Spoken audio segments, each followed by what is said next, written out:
आइए सुनते हैं संपूर्ण देवी कथा। बोलिए जय माता दी। एक बार बृहस्पति जी ने ब्रह्मा जी से सवाल किया कि चैत्र व आश्विन मास के शुक्ल पक्ष में नवरात्र का व्रत और उत्सव क्यों किया जाता है। इस व्रत का क्या फल है, इसे किस प्रकार करना उचित है, पहले इस व्रत को किसने किया। बृहस्पति जी के इस सवाल के जवाब में ब्रह्मा जी ने कहा, हे बृहस्पति, प्राणियों के हित की इच्छा से तुमने बहुत अच्छा प्रश्न किया है। दरअसल जो मनुष्य मनोरथ पूर्ण करने वाली दुर्गा, महादेव, सूर्य और नारायण का ध्यान करते हैं, वे मनुष्य धन्य हैं। यह नवरात्र व्रत संपूर्ण कामनाओं को पूर्ण करने वाला है। इसे करने से पुत्र की कामना वाले को पुत्र, धन की लालसा वाले को धन, विद्या की लालसा वाले को विद्या और सुख की इच्छा वाले को सुख मिलता है। इस व्रत को करने से रोगी मनुष्य का रोग दूर हो जाता है, मनुष्य की संपूर्ण विपत्तियां दूर हो जाती हैं और घर में समृद्धि की वृद्धि होती है। बंध्या को पुत्र प्राप्त होता है, समस्त पापों से छुटकारा मिल जाता है और मन का मनोरथ सिद्ध हो जाता है।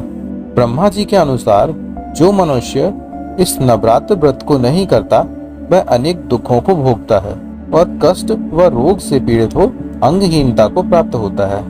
उसके संतान नहीं होती और वह धन धान्य से रहित हो भूख और प्यास से व्याकुल घूमता फिरता है तथा संज्ञाहीन हो जाता है। जो सधवा स्त्री इस व्रत को नहीं करती वह पति सुख से वंचित हो नाना दुखों को भोगती है।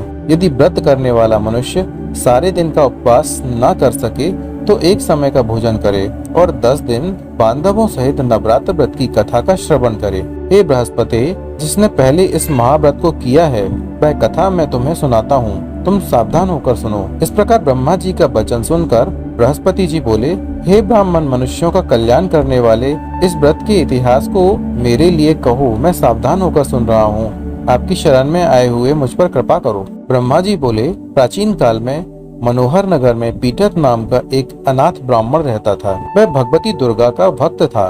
उसके संपूर्ण सद्गुणों से युक्त सुमति नाम की एक अत्यंत सुंदरी कन्या उत्पन्न हुई। वह कन्या सुमति अपने पिता के घर बाल्यकाल में अपनी सहेलियों के साथ क्रीड़ा करती हुई इस प्रकार बढ़ने लगी जैसे शुक्ल पक्ष में चंद्रमा की कला बढ़ती है। उसका पिता प्रतिदिन जब माँ दुर्गा की पूजा कर होम किया करता, वह उस समय नियम से वहाँ उपस्थित रहती। एक दिन सुमति अपनी सखियों के साथ खेल में लग गई और भगवती के पूजन में उपस्थित नहीं हुई। उसके पिता को पुत्री की ऐसी असावधानी देखकर क्रोध आया और वह पुत्री से कहने लगा, अरे दुष्ट पुत्री, आज तूने भगवती का पूजन नहीं किया, इस कारण मैं किसी कुष्ठ रोगी या दरिद्र मनुष्य के साथ तेरा विवाह करूंगा। पिता का ऐसा वचन सुनकर सुमति को बड़ा दुख हुआ और पिता से कहने लगी, हे पिता, मैं आपकी कन्या हूँ तथा सब तरह से आपके अधीन हूँ, जैसी आपकी इच्छा हो वैसा ही करो। राजा से, कुष्ठी से, दरिद्र से अथवा जिसके साथ चाहो मेरा विवाह कर दो, पर होगा वही जो मेरे भाग्य में लिखा है।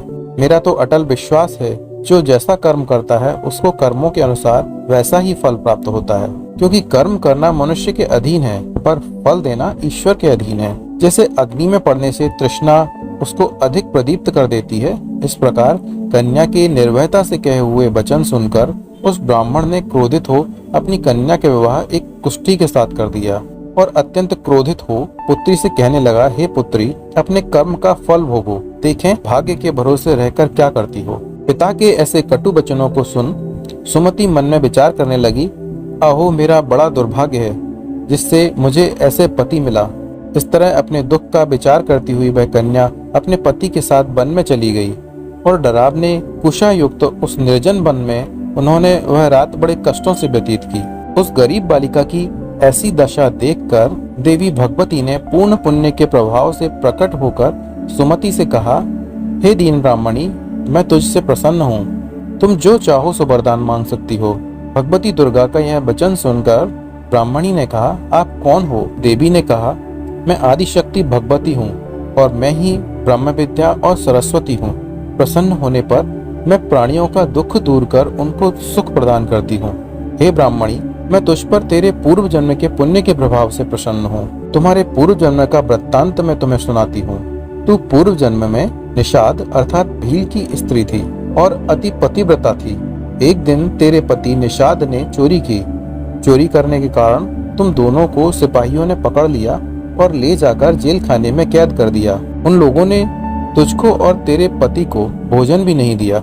इस प्रकार नवरात्र के दिनों में तुमने न तो कुछ खाया और न जल ही पिया। इस प्रकार 9 दिन तक नवरात्र का व्रत हो गया। हे ब्राह्मणी, उन दिनों में जो व्रत हुआ, इस व्रत के प्रभाव से प्रसन्न होकर मैं तुझे मनोवांछित वर देती हूँ।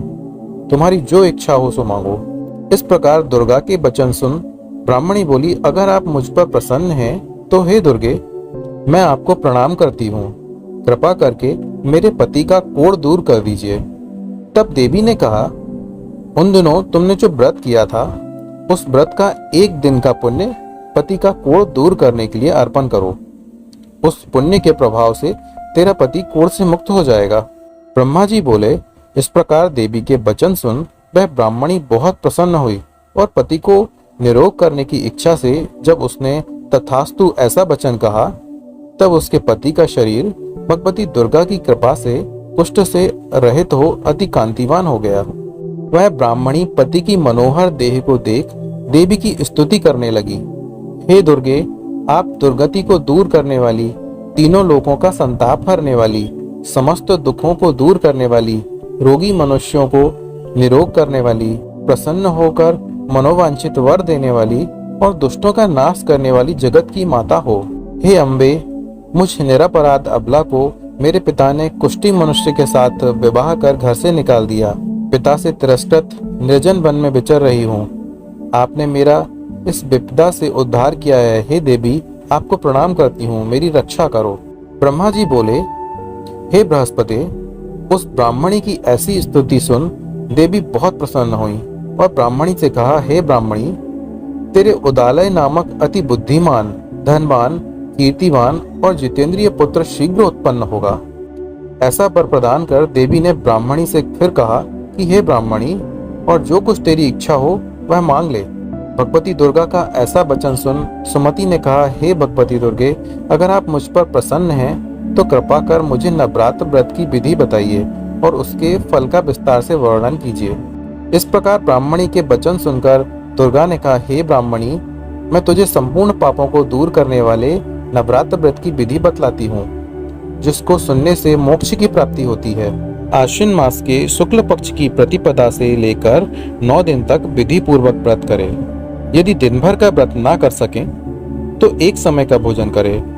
विद्वान ब्राह्मणों से पूछकर घट स्थापना करें और बाटिका बनाकर उसको प्रतिदिन जल से सींचें। महाकाली, महालक्ष्मी और महासरस्वती देवी की मूर्तियां स्थापित कर उनकी नित्य विधि सहित पूजा करें और पुष्पों से विधि पूर्वक अर्घ्य दें। बिजौरा के फल से अर्घ्य देने से रूप की प्राप्ति होती है। जाय फल से अर्घ्य देने से कीर्ति, ताक से अर्घ्य देने से कार्य की सिद्धि होती है, आंवले से अर्घ्य देने से सुख की प्राप्ति होती है और केले से अर्घ्य देने से आभूषणों की प्राप्ति होती है। इस प्रकार पुष्पों व फलों से अर्घ्य देकर व्रत समाप्त होने पर 9वें दिन यथाविधि हवन करें। खांड, घी, गेहूं, शहद, जौ, तिल, बिल्व, नारियल, दाख और कदम्ब आदि से हवन करें। गेहूं से होम करने से लक्ष्मी की प्राप्ति होती है। खीर एवं चंपा के पुष्पों से धन की और बेल पत्तों से तेज व सुख की प्राप्ति होती है।